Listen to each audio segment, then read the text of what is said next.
بسم اللہ الرحمن الرحیم۔ السلام علیکم پیارے دوستو آپ دیکھ رہے ہیں ڈسکور اوریجنل اور میں ہوں اسد۔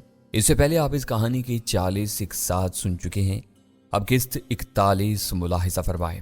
لیکن اگر ابھی تک آپ نے ہمارے چینل کو سبسکرائب نہیں کیا تو ہمارے چینل کو سبسکرائب کر لیں اور بیل آئیکن کو کلک کر لیں تاکہ آپ کو تمام تر ویڈیوز ملتی رہا کریں، اور ساتھ ہی ہماری ویڈیو کو لازماً لائک کیا کیجیے اور اپنے دوستوں کے ساتھ شیئر لازماً کیا کیجیے، اور ساتھ ہی کمنٹس باکس میں اپنی آراء سے ہمیں مطلع ضرور کیجیے گا۔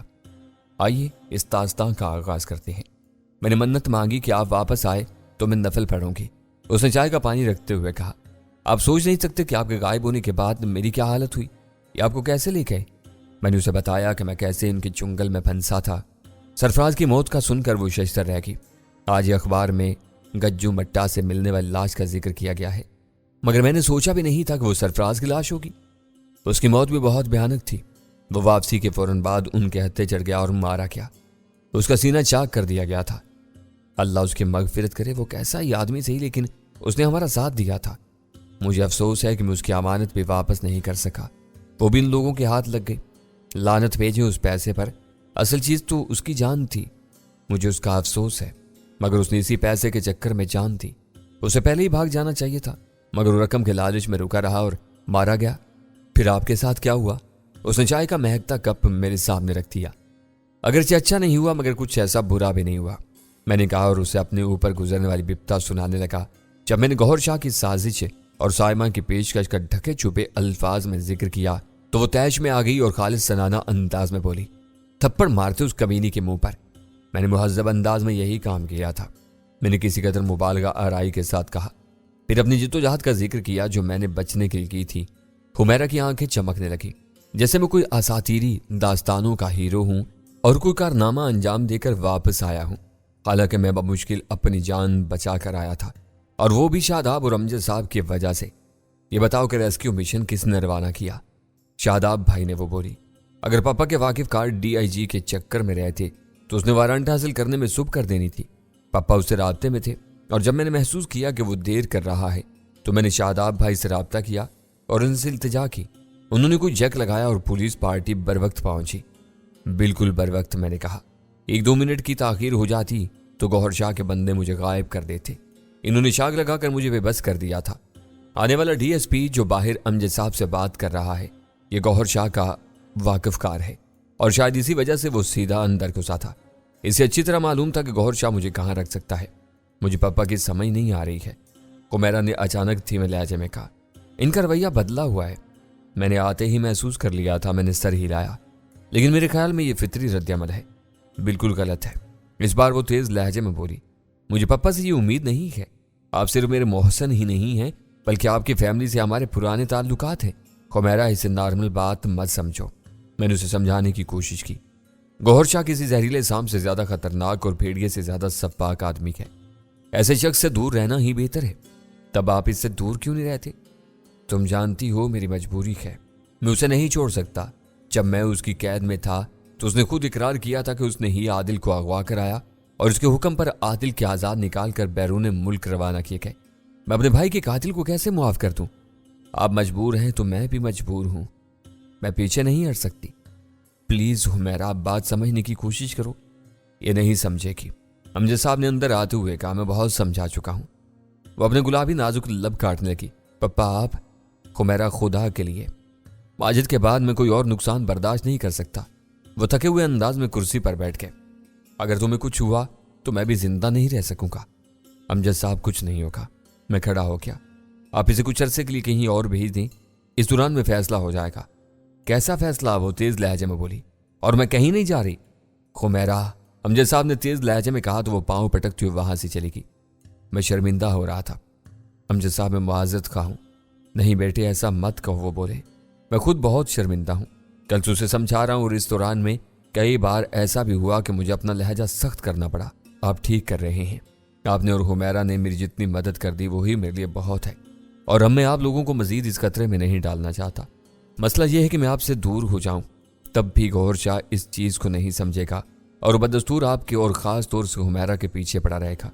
اس کا سب سے بہترین حل یہی ہے کہ اسے کچھ عرصے کے لیے باہر بھیج دیں، بلکہ ہائر اسٹڈیز کے لیے بھیج دیں، تو اسے ایک ٹاسک بھی مل جائے گا۔ تم ٹھیک کہہ رہے ہو، میں نے بھی یہی سوچا ہے۔ فی الحال تو میں اسے اس کی خالہ کے پاس بھیج رہا ہوں، جب تک اس کا کہیں داخلہ نہیں ہو جاتا یہ وہیں رہے گی۔ تمہارے لیے بھی میرے ذہن میں یہی ہے کہ اب تم باہر چلے جاؤ۔ شاید میں ایسا ہی کروں، میں نے انہیں ٹالنے کے لیے کہا، کیونکہ میرا باہر جانے کا کوئی ارادہ نہیں تھا۔ تم آرام کرو، تھکے ہوئے ہو اور پھر بھی آرام پہ رہے ہو۔ جی ٹھیک کہا آپ نے، میں نے سر ہلایا۔ میرے لیے گیسٹ روم کا وہی کمرہ کھلوا دیا گیا تھا جہاں میں پہلے بھی رکا تھا۔ میں نے نیم گرم پانی سے غسل کیا تو جسمانی تھکاوٹ اور تکلیف میں خاصی کمی آئی تھی۔ حمیرہ چائے کے ساتھ پین کلر دینا بھول گئی تھی، مگر اب ضرورت نہیں تھی۔ میں بھی سونا نہیں چاہتا تھا، اس لیے بستر پر لیٹ کر کروٹیں بدلتا رہا۔ تقریباً 2 گھنٹے بعد میں اٹھا اور جوتے پہن کر نیچے کا رخ کیا، مگر جب باہر جانے والے دروازے کے پاس پہنچا تو نشستگاہ کی تاریکی سے ایک سایہ الگ ہوا اور میری طرف آیا۔ میں گہری سانس لے کر رہ گیا۔ تم جاگ رہی ہو؟ ہاں، کیونکہ مجھے معلوم تھا آپ چپکے سے فرار ہو جائیں گے، وہ بولی اور روشنی میں آئی تو میں نے دیکھا وہ مکمل لباس میں ماچوتوں کے تھی۔ اس کے ہاتھ میں اس کا بڑا سا ہینڈ بیگ تھا۔ میں نے سنجیدگی سے کہا، میں تو جا رہا ہوں، مگر تمہاری یہ تیاری کس خوشی میں ہے؟ میں آپ کے ساتھ احمقانہ باتیں مت کرو، میں نے اس کی بات کاٹ کر ناگواری سے کہا۔ مجھے تم جیسی پڑھی لکھی اور ذہین لڑکی سے اس رویے کی توقع نہیں تھی۔ آپ میرا رویہ دیکھ رہے ہیں، اپنے رویے پر غور کیا کبھی؟ وہ جذباتی ہوگی، آپ کا رویہ بھی آپ کی شخصیت کا مطابق نہیں ہے۔ میرا بھائی مارا گیا ہے اور میرا رویہ بالکل ٹھیک ہے۔ میرے آگے پیچھے کوئی نہیں ہے، میرے پاؤں میں کوئی زنجیر نہیں ہے، میں مرد ہوں، سب دیکھ سکتا ہوں اور چھیل سکتا ہوں۔ تمہارا ایک گھر ہے، باپ ہے اور دوسرے رشتہ دار بھی ہیں۔ تم ایک لڑکی ہو، نازک سی، اور اس سے زیادہ نازک تمہاری عزت ہے۔ تمہارے باپ کی جان تم میں ہے، تمہیں کوئی مجبوری نہیں ہے کہ میرے پیچھے یوں آؤ۔ مجبوری ہے، وہ صرف ایک وقتی احساس ہے۔ میں نے دل پر جبر کر کے اس کی محبت کی نفی کی۔ کچھ دن مجھ سے دور رہو گی، اپنی مصروفیات ہوں گی تو سب بھول جاؤ گی۔ اس نے بے یقینی سے مجھے دیکھا۔ آپ سچ مچ ایسا سمجھ رہے ہیں؟ آپ کے خیال میں ٹائم پاس کر رہی ہوں؟ آپ کا اور میرا ایک رشتہ ہے۔ شاید ہے، میں نے جان بوجھ کر بے پرواہی سے کہا۔ آج کل نوجوانوں کو ایسی کیفیت لاحق ہو جاتی ہے، چاہے وہ لڑکے ہوں یا لڑکیاں۔ کچھ عرصے بعد انہیں افاقہ بھی ہو جاتا ہے، جیسے نزلہ زکام وقت کے ساتھ خود ٹھیک ہو جاتا ہے۔ سیف پلیز چپ کر جائیں، وہ چلا اٹھی۔ آپ میری اور میرے جذبے کی توہین کر رہے ہیں۔ میرا خیال ہے میں نے ایسا کوئی کام نہیں کیا۔ میں نے لہجہ مزید روکھا کر لیا۔ مہربانی کر کے میرا پیچھا چھوڑ دو، مجھے اپنے دشمنوں سے نمٹنا ہے، میں دوسرے تیسرے چکروں میں نہیں پڑ سکتا۔ آپ اس نے کہنا چاہا اور پھر یکدم روتے ہوئے سیڑھیوں کا رخ کیا تھا۔ میرا دل بوجھل ہو گیا۔ حمیرہ کے جانے کے بعد میں نے مڑنا چاہا تھا کہ لاؤنج کی تاریکی سے سایہ اور الگ ہوا اور میں رک گیا۔ اس بار امجد صاحب تھے۔ تم نے اسے بالکل صحیح ڈوز دیا ہے، وہ دھیمے لہجے میں بولے۔ لڑکیاں ایسے ہی جذباتی ہوتی ہیں اور پھر وقت کے ساتھ سنبھل جاتی ہیں۔ میں نے گہری سانس لی۔ میں چاہتا ہوں کہ اب وہ مجھ سے اور میرے معاملات سے دور رہے، اس لیے میں خاموشی سے یہاں سے جا رہا تھا، مگر اب تو سب کو پتہ چل گیا ہے۔ جب تم آرام کرنے جا رہے تھے تب ہی میں سمجھ گیا تھا، وہ بولے۔ میرے ساتھ آؤ۔ ہم باہر پورچ میں آئے، وہاں گہرے سبز رنگ کی وین کھڑی تھی۔